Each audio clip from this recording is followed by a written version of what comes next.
Everybody, and welcome back to another episode. I'm your host, Brandon Cobb, co-founder of HBG Capital. And today I've got a special guest on the show. This guy knows some stuff that I don't. I'm very interested to jump into his world. His name is Andrew Kim. He's the CEO and co-founder of Share. Share is the easiest way to build a portfolio of single-family rental homes. They're an end-to-end service that acquires, manages high return rental properties regardless of where you're located. They source it, they close it, they renovate it, they manage it, they deal with the tenants, everything you need to reap the benefits of owning high return real estate assets without the headache of being the landlord. We're going to talk about some exciting stuff like the difference between a property manager and an asset manager. And he's got a very compelling reason of why you want to add single family rentals to your portfolio, especially when you're investing in multifamily, which kind of goes against the herd. So I'm excited to get into this with him today. Andrew, welcome to the show. Thanks for having me. Man, this is going to be fun because I have always thought that single family rentals were not very passive. Like I own single family rentals and I've got like a great property management company. There's still stuff that you have to do. And so a lot of people will go into multifamily for that reason. And like, oh, like it's not that totally hands off. But then you've got this idea of like why you should hire an asset manager and not a property manager, and the difference between a good and bad property manager, how to hire them. So this is stuff I definitely want to get into with you today. Before we jump into it, what's your story? Yeah. Yeah. So my professional background has actually always been in on technology, building technology companies, selling them, and then passively doing real estate. I came up in a low income housing, and somehow, real estate was always ingrained in my head as like the ultimate safety net. So thinking about that, during college, saved up a ton of money, worked every single job. And then as I started building my first tech company, I moved to California, where it's Silicon Valley, the mecca of tech. I got introduced to a bunch of real estate investors. So in parallel, got into the single family space in the U.S., in California, mainly, and then Florida, and then building my tech company and kind of just focusing on that. Fast forward, sold the company. Was looking to build something else. This is like 10 years past, and you know, my portfolio had done well, but to your point, like it's single family and you're hands on, you can't really lean on your property management company to actually be growing your portfolio. They don't understand your capital stack. They don't understand what's Right. going on. They're not in tune. So that led me to the world of like, look, I think I've done pretty well on the single family side, and single family seems like to be like the good vanilla entry point. So how do we make that a little more of a secure asset and kind of layer this whole concept of an asset manager, someone who to do everything end to end for you and actually learn, like, focus on growing your portfolio. So that became a big focus for me. And with the growth of technology, this seemed like the right time to come in and make the entry point. And yes, to your point, in single family, out of all places, that's where we started. And happy to elaborate on that too. Yeah, so just speak to that a little bit about like what exactly does your company do? I know y'all are focused on single family residential. Sounds like y'all are all across the country, and it sounds like y'all are like turnkey. So people are familiar with this turnkey rental concept where they go and you got a turnkey rental company who's going to like, hey, we supply the houses, you just buy them, right? You just put up the capital to buy them cash or put up the equity to buy them and like get the loan. What do you guys do exactly? Yeah, so first we focus single family rental, low entry point. Our price points anywhere between 150 to 350K for the house ranging. So we start with by understanding our investor needs. So our overarching sort of goal is that we want to give you, and I love that you use this too, is this sort of institutional grade investment opportunities, with that institutional asset management, but for the everyday investor. So it's like investing in a REIT, but you get to keep all the upside. So we kind of take that same sort of philosophy and approach. We start with working with a client to understand sort of the whole financial strategy, what kind of access to capital, and what kind of risk profile they're looking for in terms of home price point, return, cap rate, etc. Then we'll use data to go and find the right markets and find matches for those homes, whether that's an on-market deal or through our private off-market channels, which we use. We are like a dispo channel for a lot of institutions. Then, as our system finds a match, we'll go out and do the diligence, for our clients, and then give them sort of a 10-year pro forma on that home. If they like what they see, we'll help facilitate the close all on our platform. And then once they take ownership, our renovation teams will get to work, do the renovations, make it rent ready, and then take professional photos and lease it out. And then once leased, they log into the share account, get their monthly financials, tax prep documents. We do all bookkeeping.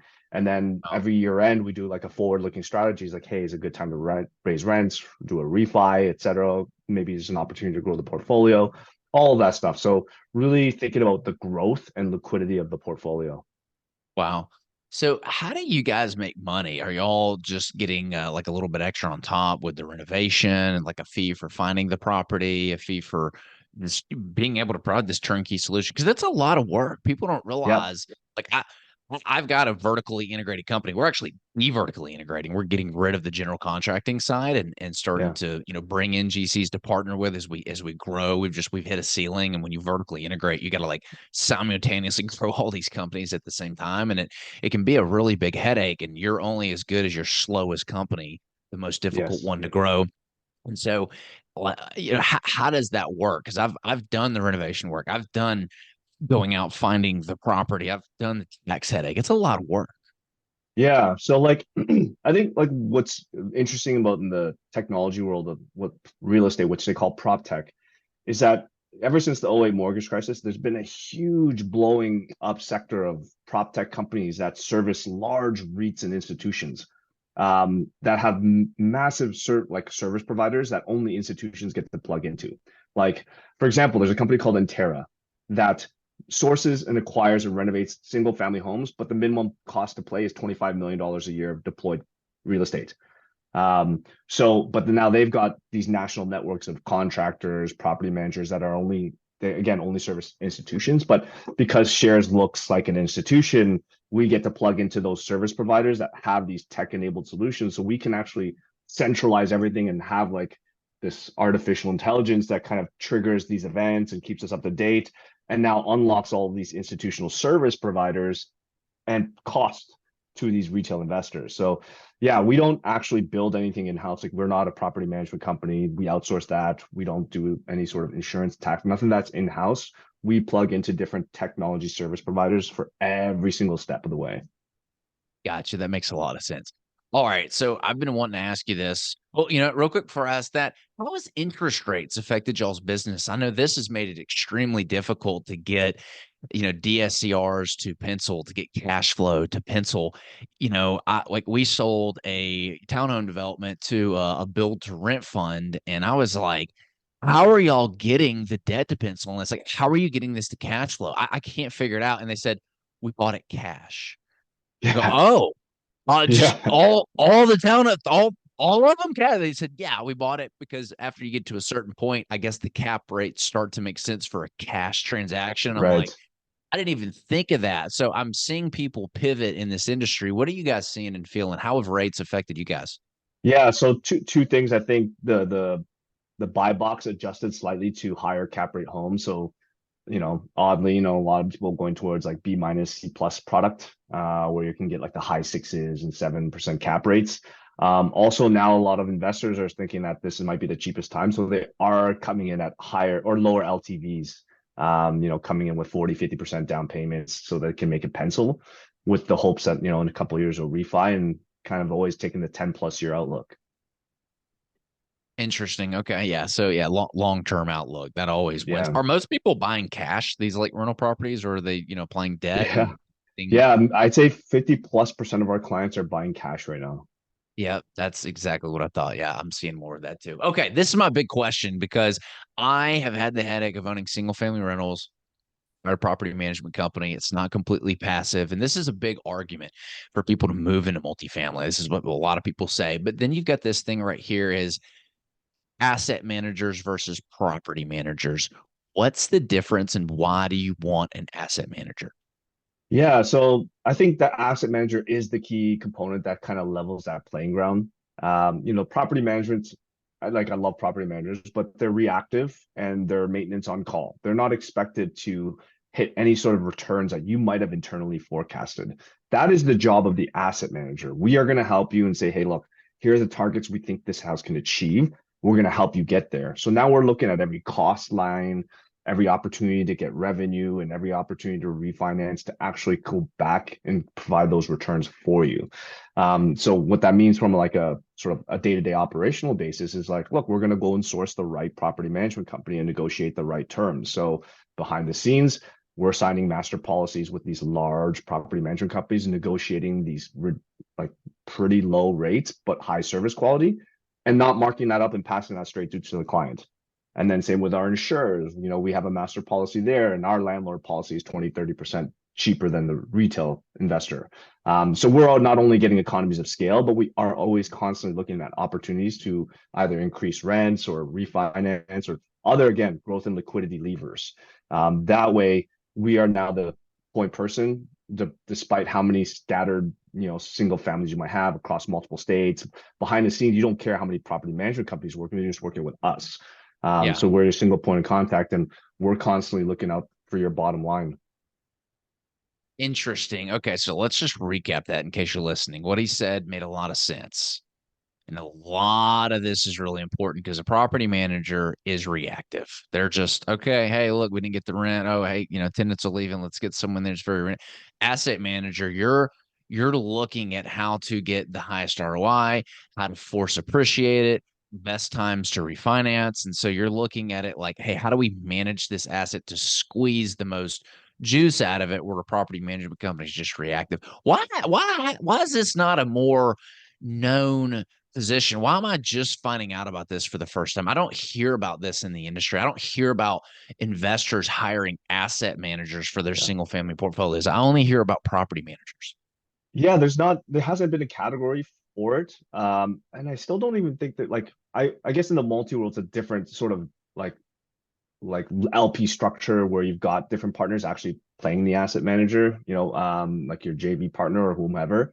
But in a single family, that's always the owner, and it's always the owner that is overseeing the property manager. There's never been this layer in between. I think too, because the margins don't allow for it often, because retail property management companies are taking 10% off the top of the monthly rental income, and that really leaves a bit of slivers of revenue for the owner. Whereas we come in and we actually bring down all the costs, and there is a space for us to play in that space. But again, if this was just a human driven company, this probably wouldn't work, nor the cost model of it, like being able to afford an asset manager. Okay, that makes a lot of sense. Very, very interesting here. Can you tell us like an example, maybe recently, of how you've played the role of asset manager to help one of your clients? I'm just curious, like, let's give it some teeth. So we talked about some things that are kind of subjective. Maybe let's put some like hard, numbers if you can, or some ideas. Like, do you have a story that sticks out that you could tell? Yeah. So we'll talk about two things, like the access to economies of scale right out of the gate. So our cost structure and our discounts, and then second, sort of our strategy on an ongoing basis. So on the first part, behind the scenes, we have, again, large contracts with large property management companies that think they're only dealing with share, but they know behind the scenes we're splitting it up amongst hundreds of individual investors, but they don't care. They will only deal with us. So we have a master policy. So our PM rates are around 5% of monthly gross. So we pass that price through to our clients when they're typically used to paying 8 plus. For even mom and pop operations, our smallest PM has about 3,000 doors in a particular metro. So they're a good size. So they've got some buying power. Same with the insurance policy. We have a master policy on a landlord, and we have on the lowest end 20% discount for the same policy for you to walk off the street to like a Geico or something. In some regions up to 50%. So there's a massive savings right out the gate. Entity formations, we've got big discounts. We can integrate all of that on our system. Now, some of the asset management piece is like we plug into this, for example, there's a lender technology platform that I can literally push a button and push my deal out to 10,000 plus DSCR lenders, and they all come back and they can, give you the best terms, and we have the ability to negotiate on their behalf of a client. Here are the terms. We pre-negotiated a 3-year step down. So now here's a 10-year outlook, and year 3, year 8, there's a refi. Here's your exit strategy. Here's the pro forma. Here's the capex. Here's what we'll defer today versus tomorrow. So we're giving them like all of this upfront strategy. For those ones that want turnkey, we'll be like, hey, look, we could get this lease back opportunity, kick CapEx down the road, and then we'll defer that down the road. And then when we go do that, maybe that's the ultimate time to refinance. So a lot of it is this ongoing strategy of how do we actually scale your returns. And with artificial intelligence where it is today, we can actually do that on a very large level. That's pretty cool. Why would people want to invest in single family over multifamily, or at least add single family rentals as a diversification play to their portfolio? Yeah, I'd say like the sequence of things probably is like I don't know if multi will kind of go into single, like multi investors will move into single. We kind of look at it as like, look, if you're dipping your toe, this is as safe as it gets for the modest returns. And then as you kind of get a appetite for this and you become more involved, then we're like, you're probably going to want to graduate to multi. So we look at single as sort of the safe dip your toe on a per unit basis, not like let's call it a structural basis, multi-units, whether it's a fourplex or up, from a cost perspective, getting into single at that same sort of price point is pretty stable. And then with technology being where it is, we could put you in multiple geographies and now diversify your units. So now that, if you put all your money eggs in one basket on a 6 unit in like Detroit and then automotive crash happens, then you're not completely exposed. Makes a lot of sense. Okay. So there's definitely I think it's really great for entry level too. Yeah. It's very simple, start smaller rather than these enormous kind of multifamily deals. There's definitely it has its place for sure. Like, are there any, I know that for these to work, the debt is so important, right? Because it's what you're paying every single month, right? The terms of the debt, the loan of the debt. Do you have any suggestions or advice from people who are looking to like maximize on the debt, like how to properly finance the investments to maximize the returns?